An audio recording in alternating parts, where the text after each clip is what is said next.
देखो जी, नेक्स्ट है, इसके बाद हम बात करेंगे कैरेक्टरिस्टिक्स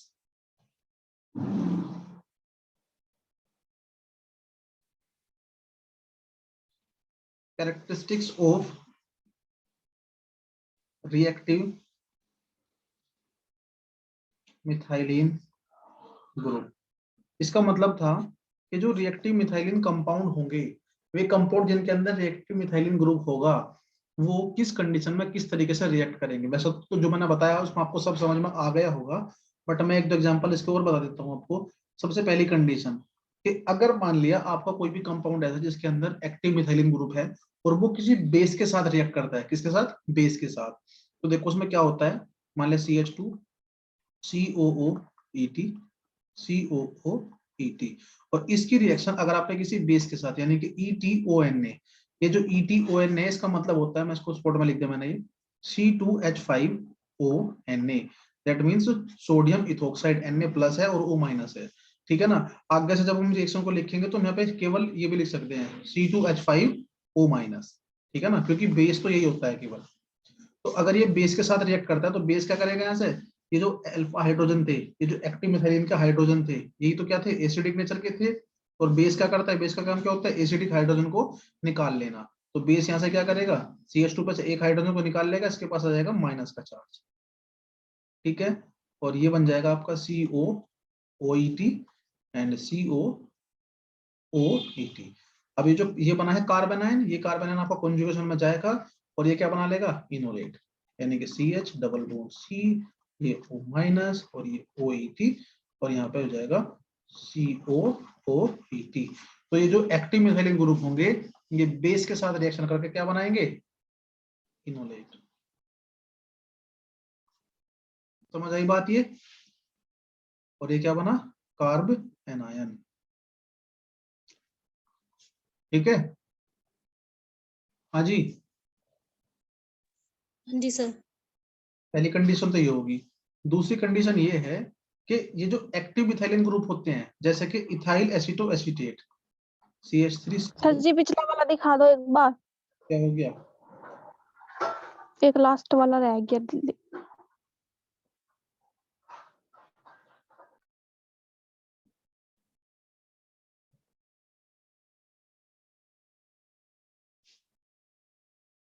ठीक है। ठीक है, इसके स्क्रीनशॉट ले लिया करो, ये बाद में नोट कर लेना। CH3CO CH2COOET, ठीक। तो ये जो कंपाउंड है, ये कंपाउंड जैसे हमने कहा था ना कीटोन के बारे में, तो ये कंपाउंड भी उसी प्रकार कभी भी इस फॉर्म में कंप्लीटली नहीं रहेगा, और ये हमेशा इक्विलिब्रियम में एग्जिस्ट करता है। किसके साथ, कि यहाँ से जो ये हाइड्रोजन थे, ये हाइड्रोजन आपके क्या बना लेंगे, इनोलेट, CH3COH, यहाँ पे C डबल बॉन्ड CH, और यहाँ पे COOET, ठीक है जी। तो ये इसके साथ ये कंपाउंड बना लेंगे। इसको क्या, देखो ये तो क्या है, ये तो है कीटो फॉर्म, कौन सी, कीटो फॉर्म, और ये कौन सी फॉर्म, डबल बॉन्ड और OH, इनोल फॉर्म, ठीक है। तो ये कीटो और इनोल, जिसको हम क्या बोलते थे, टोटोमेरिज्म। तो ये हमेशा जितने भी एक्टिव मिथाइलिन कंपाउंड होंगे, ये सब के सब टोटोमेरिज्म शो करते हैं। और इसके अंदर 93% तो ये वाली फॉर्म रहती है और 7% ये रहती है, ठीक है। ठीक है, ठीक है, ठीक है सर। इसके बाद एक चीज और समझ लो, थर्ड, कि अगर कि कोई भी आपका रिएक्टिव मिथाइलिन कंपाउंड, ध्यान से सुनना, अगर कोई भी आपका रिएक्टिव मिथाइलिन कंपाउंड एल्डिहाइड या कीटोन के साथ रिएक्शन करता है, ठीक, मान लिया जैसे हमने कहा कि CH2 और यहाँ पे electron withdrawing group, electron withdrawing group, ठीक है ना। और अगर ये आपका किसी भी एल्डिहाइड या कीटोन इसके साथ रिएक्ट करता है एक्टिव मिथाइलिन कंपाउंड के साथ, तो वहां पे क्या होगा, एल्डिहाइड का O और एक्टिव मिथाइलिन का CH2 यहाँ से बाहर निकल जाएगा, और यहाँ पर जो C डबल बॉन्ड O था वो C डबल बॉन्ड C बन जाएगा,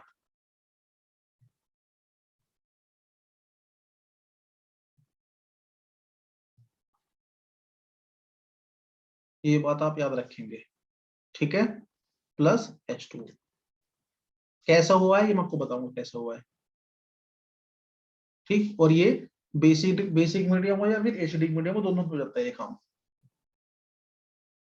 बस एक बात याद रखेंगे कि अगर ये बेसिक मीडियम में होता है, बेसिक मीडियम में, तो इंटरमीडिएट क्या बनता था, इनोलेट।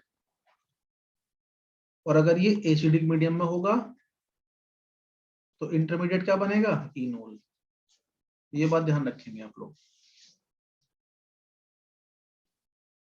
हाँ जी, ठीक है। Yes sir. इसके बाद और भी कुछ चीजें हैं इसकी, सिंथेटिक इंपॉर्टेंस, यानी कि आप एक्टिव मिथाइलिन कंपाउंड से क्या क्या कंपाउंड सिंथेसाइज कर सकते हो, कौन कौन से कंपाउंड नए बना सकते हो, उसकी बात करते हैं, ठीक।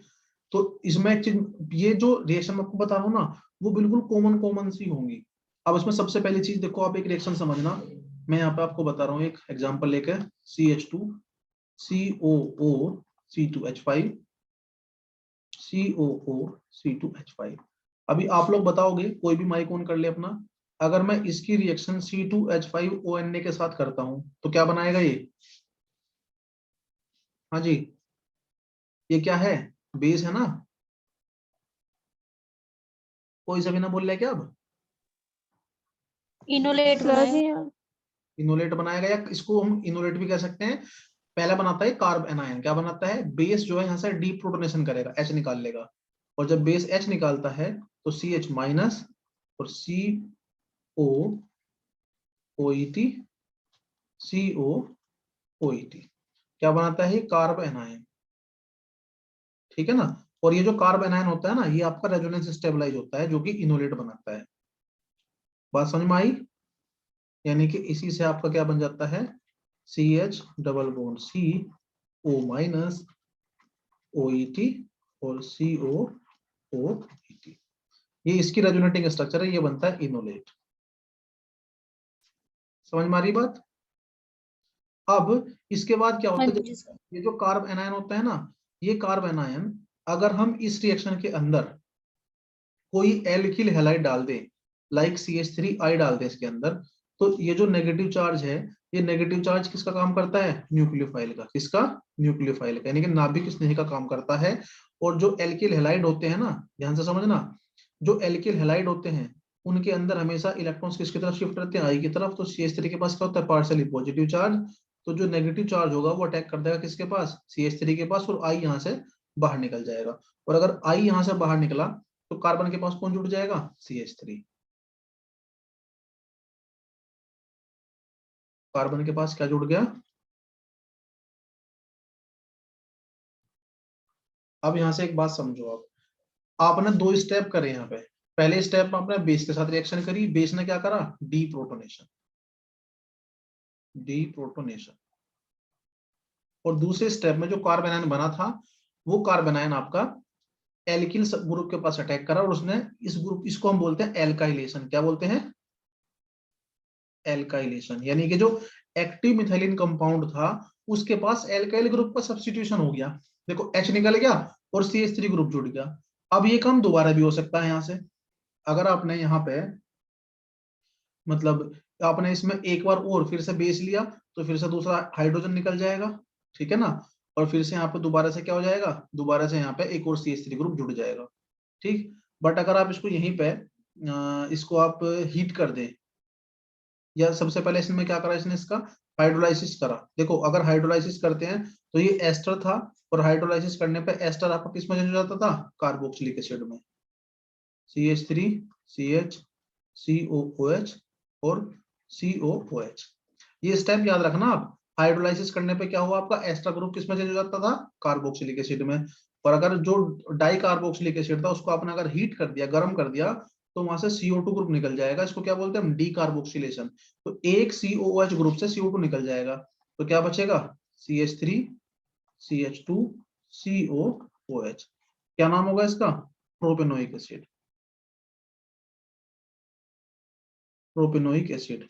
ये हमने वे प्रोसेस पढ़ा, वो प्रोसेस पढ़ा जिसके अंदर हमने इनोलेट का या एक्टिव मिथाइलिन कंपाउंड का यूज पढ़ा है, मतलब उसका यूज होता है। तो यहाँ पे आपके पास मेलोनिक एस्टर था, मेलोनिक एस्टर के पास अगर आप बेस के साथ रिएक्शन करते हैं तो बेस के साथ रिएक्शन करने पे जो है कार्बन आयन बनेगा। देखो एक बात और मैं आपको बता दूं, यहाँ पे ध्यान से सुनना, ये रिएक्शन तो मैंने आपको बता दी। यहाँ पे एक चीज ये होती है कि ये जो क्या नाम था इसका, malonic ester, malonic ester, malonic ester जब बेस के साथ रिएक्शन करते हैं ना तो यहाँ से क्या होता है डीप्रोटोनेशन, और डीप्रोटोनेशन होने के बाद क्या बनता है इनोलेट।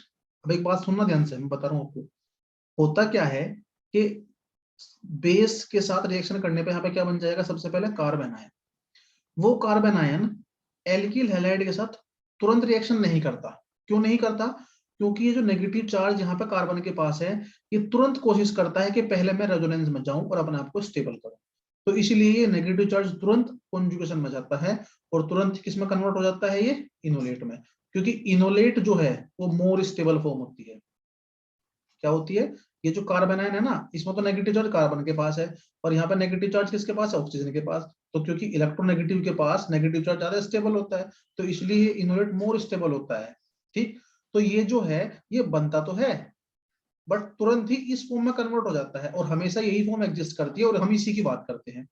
बट जब वापस इसे रिएक्शन करनी होती है ना तो पता क्या होता है, ये नेगेटिव चार्ज वापस कॉन्जुगेशन में आएगा और ये डबल बॉन्ड यहाँ से तुरंत अटैक कर देगा इसके पास, ठीक, CH3 के पास। यानी कि यहाँ पर तो मैंने डायरेक्ट आपको दिखा दिया, बट असल में जो सही तरीका होता है वो ये होता है कि जो इनोलेट बनता है वो इनोलेट नेगेटिव चार्ज कॉन्जुगेशन में आएगा और फिर से कार्बन अटैक करेगा। यानी कि वापस से पहले ही इसमें कन्वर्ट होगा और फिर कार्बन आयन नेगेटिव चार्ज फिर से अटैक करेगा इसके पास। ठीक है, तो ये जो कार्बन था ये कार्बन CH3 के पास अटैक करेगा, यहाँ से निकल जाएगा। तो इसको बोलते हैं हम alkylation, alkylation of active methylene compound. ठीक, एस्टर ग्रुप है तो हाइड्रोलाइसिस करने पे एस्टर किसमें चेंज हो जाता था आपका, कार्बोक्सिलिक एसिड में। और अगर दो कार्बोक्सिलिक एसिड हैं तो उस कंडीशन में क्या होगा, हीट करने पे वहां से एक CO2 बाहर निकल जाएगा, तो इसको हम बोल देंगे डीकार्बोक्सिलेशन।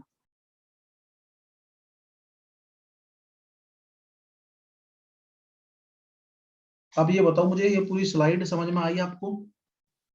ये जी पूरी सर। स्लाइड आपको 2-3 क्वेश्चन मिलेंगे पेपर में। Yes sir. जी सर। चलो अच्छी बात है। Yes sir. Yes sir. अब इसके क्वेश्चन जब आप करोगे ना तब आपको समझ में आएगा। अब इस पूरे चैप्टर का हमने जो बेस था वो बेस हमने सारा क्लियर कर लिया, ठीक है ना। अब इसमें बेस कुछ बचा नहीं इसका। एक और कंडीशन आपको बता दूं इसकी, एक और एग्जांपल लेके, जो मैंने आपको बताई थी ना थर्ड कंडीशन। अगर मान लिया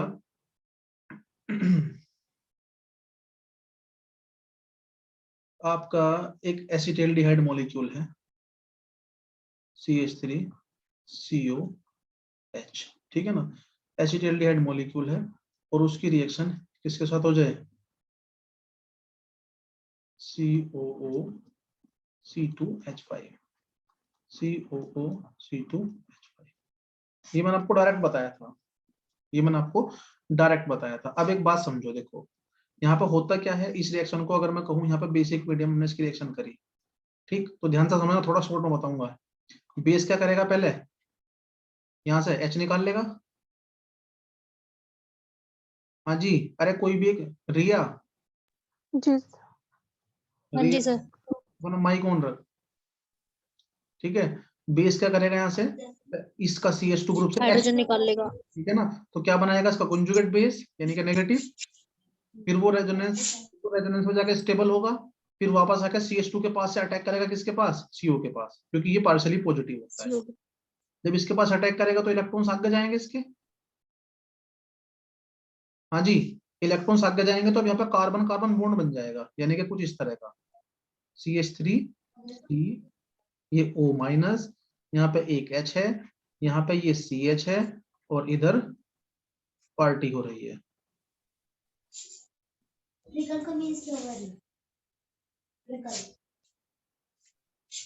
ठीक है जी। अब इसको वर्कअप कर देंगे। वर्कअप का मतलब क्या होता है, थोड़ा सा इसके अंदर H+ डाल दिया, H+H2O, तो क्या हो जाएगा, ये OH बन जाएगा, CH3 COH H CH COO C2H5 COO C2 H5। ठीक है, अब देखो क्या होता है यहाँ पे, क्योंकि बेसिक मीडियम था तो बेसिक मीडियम में क्या होगा, यहाँ पे ये बेस फिर से इस H को निकाल लेगा और यहाँ से OH निकल जाएगा। H निकलने पे यहाँ पे क्या होता है, ये इलेक्ट्रॉन इधर शिफ्ट और यहाँ से OH बाहर। कहने का मतलब क्या है, यहाँ से ये HOH पूरा बाहर निकल जाता है। ठीक, और जब HOH पूरा बाहर निकलेगा तो यहाँ पे क्या आ जाएगा, double bond CH3 CH double bond C और यहाँ पे COO C2H5। इस तरह की बहुत सारी रिएक्शन आएगी, तो इसकी थोड़ी सी प्रैक्टिस कर लें आप। मैं पहले बता रहा हूँ, ये क्या बन गया आपका अल्फा बीटा। देखो ये अल्फा था, ये बीटा था, अल्फा बीटा पे क्या आ गया, डबल बॉन्ड, और यहाँ पे क्या है, दोनों तरफ एस्टर। एस्टर का अगर आप हाइड्रोलाइसिस कर दो तो उससे क्या बन जाएगा, acid CH3 CH double bond C, दोनों तरफ बन जाएगा आपका एसिड। और अगर आपको इसको फिर से हीट करना चाहो तो हीट करने पे क्या होता है, डीकार्बोक्सिलेशन, CO2 गैस बाहर, CH3 CH double bond C और COOH। ठीक है, इसका नाम होता है प्रोटोनिक एसिड। प्रोटोनिक एसिड, ठीक है। बात समझ में आई सर है, सी के पास एक H भी तो आएगा। लगा दो। ठीक है, यहां भी आएगा, नहीं यहाँ थोड़ी ना आएगा, यहाँ नहीं आएगा, केवल ना यहाँ आएगा। यहाँ नहीं आएगा सर, नीचे वाले में, बस प्रोटोनिक में। आपको समझ में आया ये प्रोसेस कैसे करा हमने ये? ठीक, तो हाँ अगर जी सर। ये, और इस रिएक्शन को हम पता क्या बोलते हैं, नोवेंजल रिएक्शन। ध्यान रखना इसका भी, नोवेंजल रिएक्शन बिल्कुल ऐसी यही होती है मेलोनिक एस्टर के साथ। ठीक है, ठीक है सर। तो ये हमने इसका, इस पूरे चैप्टर का, सुनो ध्यान से, इस पूरे चैप्टर का जो बेस था वो हमने पढ़ लिया। ये इस पूरे चैप्टर का बेस था। अब हमें इसमें चैप्टर में क्या पढ़ना है, हमारे पास दो कंपाउंड है सिलेबस में, पहला है इथाइल एसीटोएसीटेट और दूसरा है मेलोनिक एस्टर। ठीक है ना, तो हमें दोनों चैप्टर, दोनों कंपाउंड पढ़ने हैं, दोनों कंपाउंड का इनकी रिएक्शंस पढ़नी है, बस कैसे ये रिएक्ट करते हैं, कैसे कैसे इनकी मतलब सारे प्रोसेस होंगे, किसके साथ रिएक्शन करके क्या कंपाउंड बनाएंगे, वो सब हमें इसके अंदर पढ़ना है।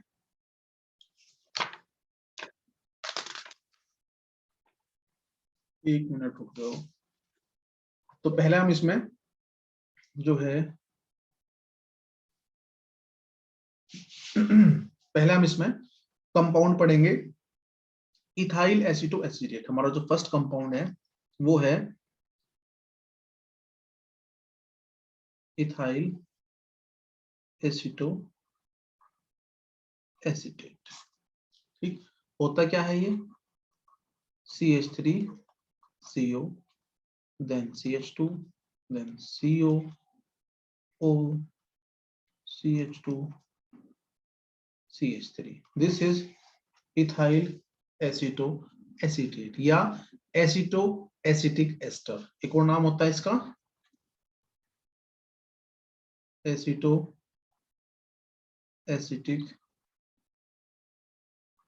एस्टर।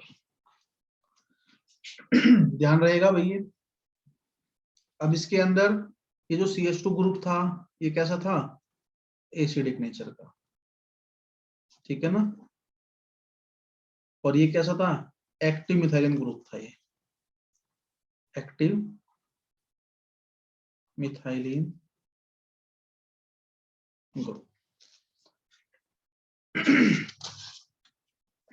ठीक, इसके अंदर मैंने आपको इफेक्ट बताई दिए, जैसे कि इधर ये था CO ग्रुप, ये अपना इफेक्ट शो करेगा, और ये एस्टर ग्रुप था, ये अपना इफेक्ट शो करेगा, यानी कि दोनों तरफ जो है नेगेटिव चार्ज आपका स्टेबल रहेगा। यानी कि अगर मैं इसका कॉन्जुगेट बेस बनाऊं तो कॉन्जुगेट बेस बनाने पे क्या होता है, CH3CO CH minus COO C2H5। तो ये नेगेटिव चार्ज आपका इस साइड भी स्टेबल हो सकता है, ठीक है, या फिर ये नेगेटिव चार्ज जो है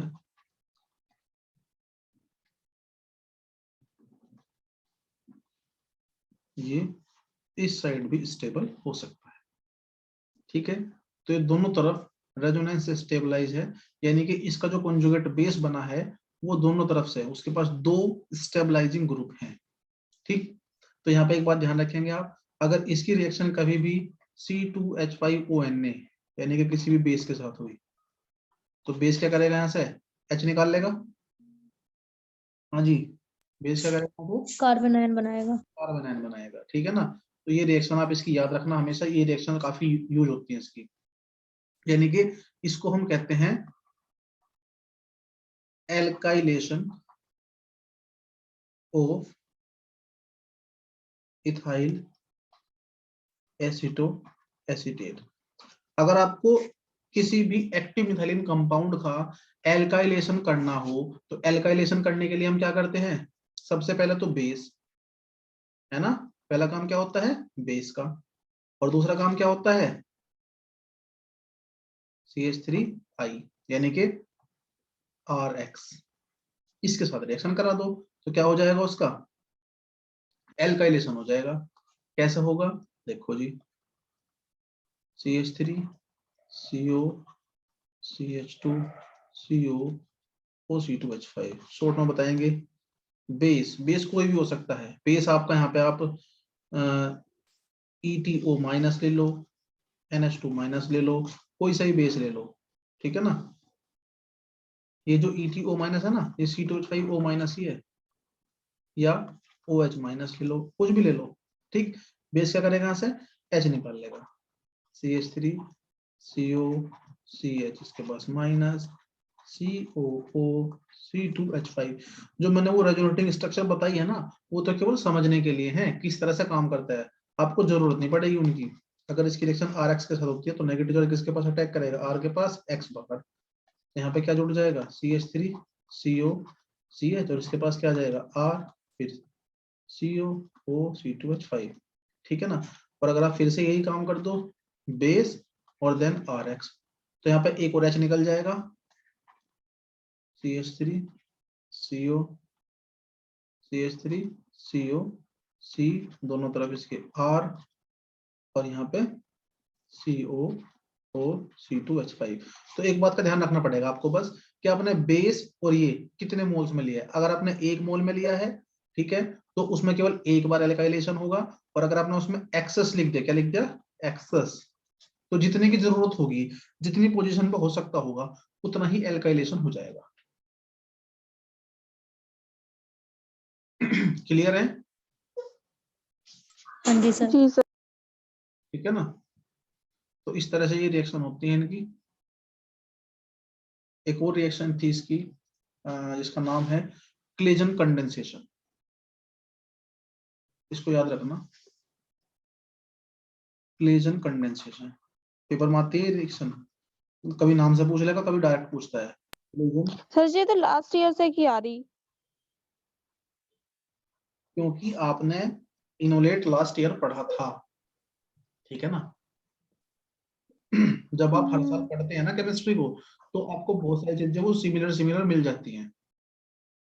ठीक, जो अपने एल्डिहाइड कीटोन वाला चैप्टर था आपका सेकंड ईयर में, उसी से आगे का काम है ये। यहाँ पे ये स्पेसिफाई कर दिया, यहाँ पे हम केवल वो रिएक्शन पढ़ रहे हैं जिनमें इनोलेट बनता है, और उसमें भी दो कंपाउंड, कौन कौन से, इथाइल एसीटोएसीटेट और मेलोनिक एस्टर। ठीक है, बट हमने इन्हीं को काफी डीपली पढ़ेंगे हम इनको।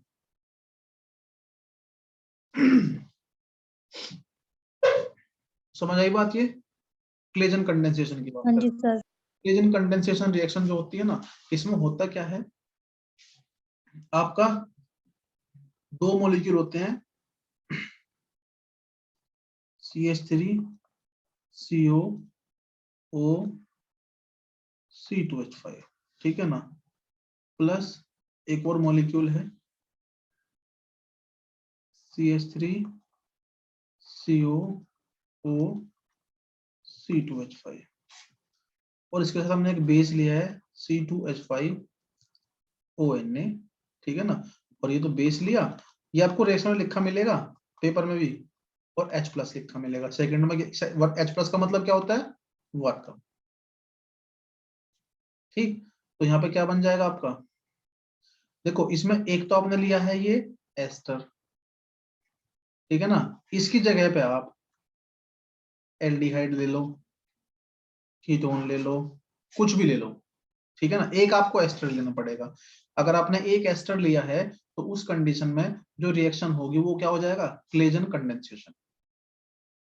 ठीक, तो यहाँ पे क्या बनेगा आपका, क्लेजन कंडेंसेशन के अंदर CH3 CO CH2 CO O C2H5, ये तो बना प्रोडक्ट, ठीक, प्लस C2H5OH। इसकी मैकेनिज्म बताऊंगा मैं आपको कैसा बना है ये। तो ये बनता है प्रोडक्ट, और इसका नाम क्या हो जाएगा, ethyl aceto acetate. Ethyl aceto acetate. देखो एक बात समझो, ये बेस था, और बेस क्या करेगा, ये CO ग्रुप के इस कार्बन के पास क्या थे, ये अल्फा हाइड्रोजन जो कि एसिडिक नेचर के थे। तो ये बेस क्या करेगा, यहाँ से इसको निकाल लेगा, यहाँ से एक H को, CH2 माइनस बनेगा। CH2 माइनस किसके पास अटैक करेगा, CO के। और जब CO के पास अटैक करेगा तो ये पहला तो इलेक्ट्रॉन आगे जाएंगे, फिर वापस आएंगे, तो यहाँ पर O बाहर निकल जाएगा। और जब ये बाहर निकल जाएगा तो यहाँ पे क्या बनेगा, CH3 CO, और फिर CO किससे जुड़ जाएगा, यहाँ पे CH2 से, और फिर CO O C2H5, और फिर इसका वर्कअप हो जाएगा बस। बात समझ में आई है। हाँ जी सर। ठीक है ना, तो ये रिएक्शन होगी बस इतनी। तो ये हमने पढ़ा इसका क्लेजन कंडेंसेशन। अब आप इसको यहाँ तक के जो आपने पढ़ा है आज, ठीक, मैं इसको एक बार स्लाइड पहले वाली तो सेव नहीं हुई थी,